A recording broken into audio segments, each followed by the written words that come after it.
It is time to hold this government to account and to uphold the rights and the views, or at least seek those views, of local British people. And there is one way of doing that, which I will come back to in the second half of this video, and it will really reveal whether Labour truly does care about local people. But it is, first of all, not at all surprising that people are angry and frustrated when they see headlines such as this one. Granted, many of the headlines are sensationalists, that's what clickbait does, but many of them true nonetheless when they read things such as this. Asylum seekers given new £300,000 townhouses rent-free whilst struggling locals can't get on the property ladder. And then it goes on to detail the lease agreement with the Home Office to house migrant families whilst their applications are being processed. I will point out before people jump on it that this story is not referring to those who arrived illegally by small boat, but who came by legal means and they're waiting for their asylum applications to be processed. And unironically, there's an advert from Premier Inn who recently said that they will not house migrants in asylum hotels. But I might also add here that there's been a lot of commentary to say that the Home Office is not prioritising the rights of migrants over local people. They are just fulfilling their statutory duty. However, you've possibly seen this clip by now, so allow me to play this clip to you where Bridget Phillipson was grilled by Sir Trevor Phillips, and ultimately, eventually gave an answer to that effect. Have a listen to this. Of asylum hotels by the Conservatives that increased enormously at enormous cost. Yeah, you keep to the going taxpayer. back to the Conservatives. And I want to ask yes, you. Yes, but it won't be a quick fix. We will sort it. Your lawyers, under your guidance, have said in terms that the rights of asylum seekers are more important than the rights of local people in Epping Forest. Would you at least acknowledge that that is what they will hear? And it's up to you. Ministers can say, we agree with that, or we don't agree with it. You can't simply say, let's balance things. Do you agree with what your lawyers said, or don't you? Yes, of course we do. Yes, of course we do. And so there you have as crystal clear an answer as you're likely to get. She said, of course, they agree that the rights of asylum seekers are more important than the local people in Epping.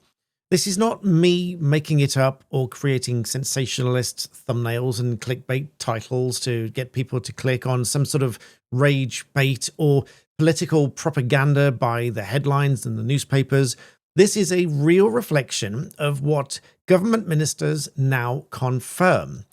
They confirm that those rights are more important than people in local areas, which is why people get frustrated, coupled with these headlines that asylum seekers are given these houses whilst local people are struggling to get on the property ladder, particularly after the last few days of headlines reporting on the Court of Appeal overturning the High Court injunction regarding the migrant hotel in Epping. This has led to lots of coverage, labelling this decision as appalling and leading even to speculation as to the political leanings of the judges. So I was curious, so I did a poll on this channel here. 36,000 of you voted to the question, do you feel that the Court of Appeal was influenced by politics in the Epping judgment? And then linked my video regarding that judgment. 98% of 36,000 of you said yes, you believe that it was politically influenced. Now, of course, it shouldn't be, but this has even led to an official report to the Judicial Conduct Authority by Barrister Stephen Barrett for allegations of bias. He says that Lord Justice Bean should not have heard the Bell Hotel appeal because of apparent conflicts of interest. Stephen Barrett says those include the judge's status as founding member of Matrix Chambers, which is, as he says, firmly associated with advocacy in favour of allowing migrants to stay.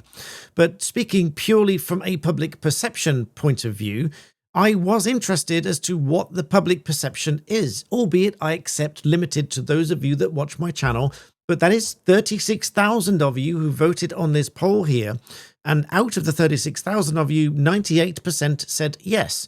So whilst I'm not drawing any conclusions as to bias, of course, obviously, but to me, public perception of the justice system is equally important. Now, I've talked a lot about the issues about illegal migration to the UK. I've got my thoughts on it. Lots of people have got their thoughts on it. But now, more than ever, people are worried about posting those thoughts online. There is even a dedicated elite police unit set up to monitor social media activity for people commenting anti-migrant posts online. And now, more than ever, people are worried about being arrested for what they've posted online. Now, I am by no stretch encouraging anybody to post any hateful comment online, but if you are worried about what you are posting, even if you think what you're posting is perfectly okay, you are better to do so anonymously. And the best way to remain anonymous is to use a service like NordVPN. And as it happens, I get you a great discount. If you haven't used a VPN already, stick around and you will get this discount.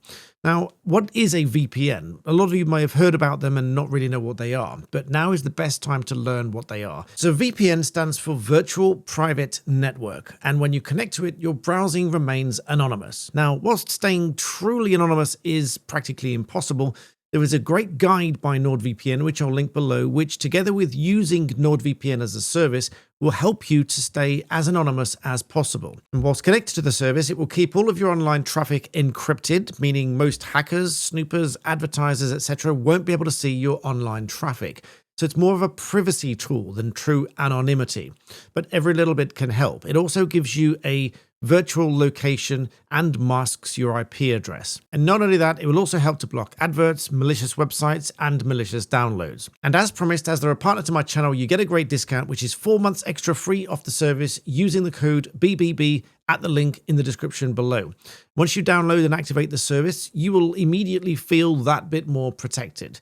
So don't forget the code BBB for 4 months free. And of course, you get a 30-day money-back guarantee if you change your mind, but the peace of mind will be well worth it. So thank you to NordVPN for sponsoring this video. And so back to holding this government to account, and what do we do about it?